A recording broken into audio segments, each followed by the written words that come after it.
انسانوں کی جب روحیں بنی تھیں تو اس کے بعد ان کو سلا دیا گیا تھا. ایک لمبے عرصے تک جو ہیں وہ روحیں سوئی ہیں. پھر ہم اس دنیا میں آئے، باری باری یہ روحیں جو ہیں اس دنیا میں آ رہی ہیں. اب ہر کوئی جو ہے ادھر ایک رول پلے کر رہا ہے. کوئی ظلم کر رہا ہے، کوئی مظلوم ہے، کوئی دن اور رات کی فکر میں پڑا ہوا ہے، کوئی اپنے رب کی عبادت کر رہا ہے، کوئی لوگوں کے حقوق پورے کر رہا ہے، کوئی چوریاں کر رہا ہے، کوئی ڈاکے مار رہا ہے، کوئی ظالم حکمران ہے، کوئی مظلوم ہے.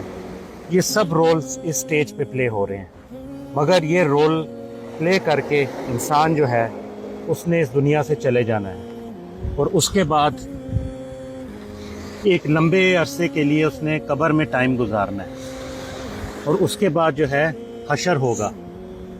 حشر کے میدان میں اس کا حساب کتاب ہوگا اور پورا انصاف کیا جائے گا.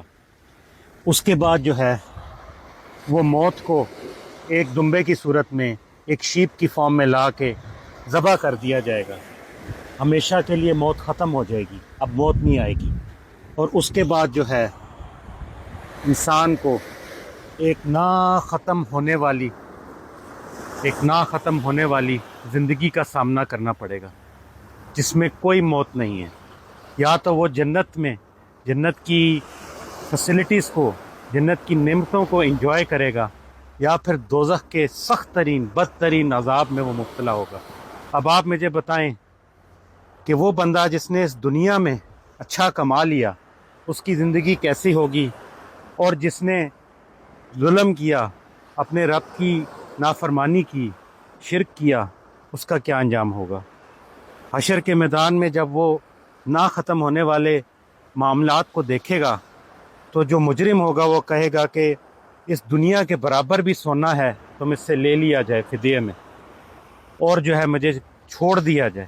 مگر اس وقت اس کی یہ التجا نہیں سنی جائے گی، اور وہ ہمیشہ کے لیے نہ ختم ہونے والے سزا کا مرتکب ہو جائے گا. تو دوستوں اور بھائیوں اور بہنوں، یہ زندگی ہے، اس میں آپ ابھی بھی چانس ہے، ابھی بھی موقع ہے.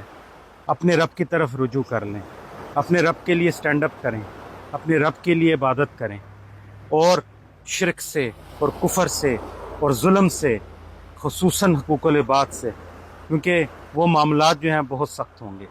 اللہ شاید اپنے معاملات معاف کر دے ما سوائے شرک کے، مگر دوسروں کے حقوق جو ہیں وہ اس دنیا میں پورے کر کے جانے ہوں گے.